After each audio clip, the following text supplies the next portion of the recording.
Hallelujah. Isho മിശിഹായ്ക്ക് സ്തുതിയായിരിക്കട്ടെ. ഈശോയിൽ ഏറ്റവും സ്നേഹം നിറഞ്ഞവരെ, ഇന്ന് പരിശുദ്ധാത്മാവ് നമുക്ക് നൽകിയിരിക്കുന്ന തിരുവചന ഭാഗം വിശുദ്ധ യോഹന്നാന്റെ സുവിശേഷം 4-ാം അധ്യായം 16 മുതൽ 19 വരെയുള്ള തിരുവചനങ്ങളാണ്. ദൈവത്തിൻ്റെ ജീവിക്കുന്ന വചനങ്ങൾ ഇപ്രകാരം വെളിപ്പെടുത്തിയിരിക്കുകയാണ്. അവൻ പറഞ്ഞു, നീ ചെന്ന് നിന്റെ ഭർത്താവിനെ കൂട്ടിക്കൊണ്ടുവരിക.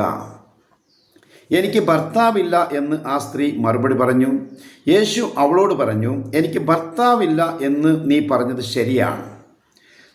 നിനക്ക് 5 ഭർത്താക്കന്മാരുണ്ടായിരുന്നു, ഇപ്പോഴുള്ളവൻ നിന്റെ ഭർത്താവല്ല. നീ പറഞ്ഞത് സത്യമാണ്. അവൾ പറഞ്ഞു, പ്രഭു, അങ്ങൊരു പ്രവാചകനാണെന്ന് ഞാൻ മനസ്സിലാക്കുന്നു.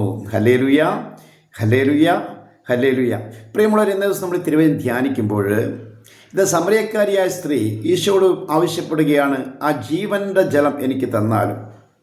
അപ്പോൾ ഈശോ പറയുകയാണ്, നീ വീട്ടിൽ ചെന്ന് നിൻ്റെ ഭർത്താവിനെ കൂട്ടിക്കൊണ്ടുവരിക, അപ്പോൾ ഞാൻ ജീവൻ്റെ ജലം ഞാൻ നിനക്ക് തരാം.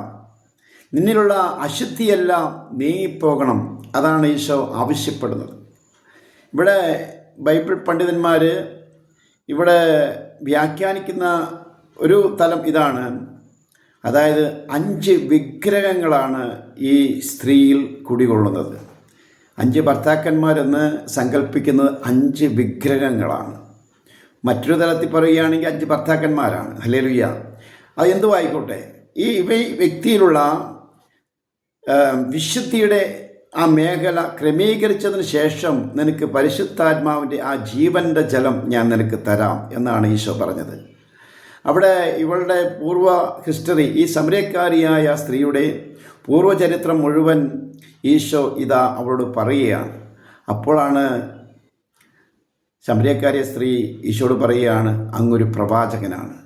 പ്രിയമുള്ളവരെ, ഇന്ന് ഈ പ്രവാചക ദൗത്യം ഏറ്റെടുത്തിരിക്കുന്ന എല്ലാ മക്കളോടും ഈശോ പറയുകയാണ്, പരിശുദ്ധാത്മാവ് നിങ്ങളിൽ നിറഞ്ഞു കഴിയുമ്പോൾ എല്ലാവരെയും ഒരു വിശുദ്ധീകരണത്തിനുള്ള മേഖലയിലൂടെ കടത്തിക്കൊണ്ടുപോകാൻ നിങ്ങൾക്ക് സാധിക്കും.